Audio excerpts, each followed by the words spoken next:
Higugmaon, suportaran ang talento ngan protehiran ang kabataan kontrahin anuman nga klasehin pan-abuso. Ini ang ginduduso nga kampanya han Municipal Social Welfare Development Office kasumpayhan pagselebrarhan 33rd National Children's Month yan ang Nobyembre habong tuhan giwan. Usang aktibidad ang ginorganisarhan MSWDO para han nasabing nga selebrasyon nga ginpartisiparan han daycare learners, daycare workers ngan mga kag-anak.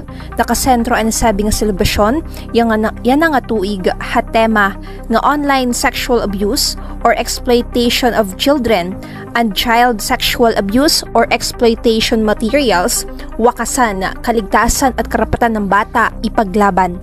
Didahan mensahe ni kunanan iyagintagan hinduon nga ang kada bata in may dakatungod nga dumako hataluwas nga komunidad ngan hirayo hin mga kadilikaduhan. So inihiyang at tema yan na itong celebration is timely because may mga kaso nga report na opisina nga related hini nga online sexual exploitation. Children have the right to grow up safe and free from harm. Meaning, together all our efforts start from the family to the community and the government to work together to transform societies into places where every child can live in peace and reach their full potential. Gintagan gihapon hinduon ni kunanan ang sakto nga pagdisiplina ha mga kabataan kundiin bisan pa man aton hira igintatama han ira mga nabuhat nga sayop kinahanglan na ira lagi hapon maabat an aton pagkarawat ngan paghigugma ha ira haluyuhan sayop nga ira nabuhat.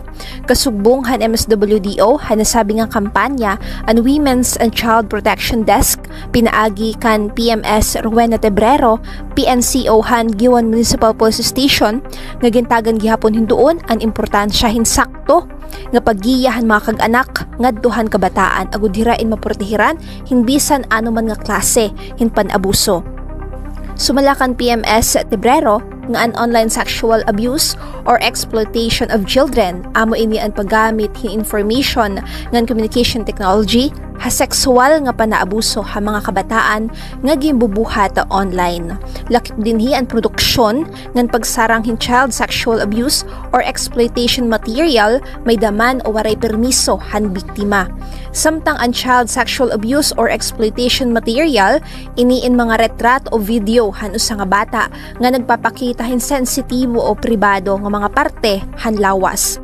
Kasumpay hini Panuyuhan Republic Act 11930 o Anti-Online Sexual Abuse or Exploitation of Children and Anti-Sexual Abuse or Exploitation Materials usa nga balaod nga maprotehiran ang kabataan kontra hini nga mga panabuso segun kan PMS Tebrero. Nangangaro naman hinbulig ang MSWDO sugad man han WCPD nga duhan mga kag-anak para hin epektibo nga pagduso hini nga kampanya. Mga parents, inotro ko, bantayin naton, i-monitor naton it mga aktibidades it aton mga anak a social media. Kaya ada nangahapa na yung mga predator magundin bibiktima it aton mga kabataan na madali maging biktima ng online child sexual abuse. Samtang nagpakita gihapon hin suportahan na sabi nga kampanya SK Federation President Franz Dale Sumoray sugad man ang Local Youth Development Office nga nakikiusahan pagduso hin katungod han mga kabataan nga mabuhi hin puno hin paghigugma nga na hirayo hin kadilikaduhan nga na panaabuso. Tikang dinigiwan Eastern Samar ini Maureen Salamida, Eastern Samar News Service.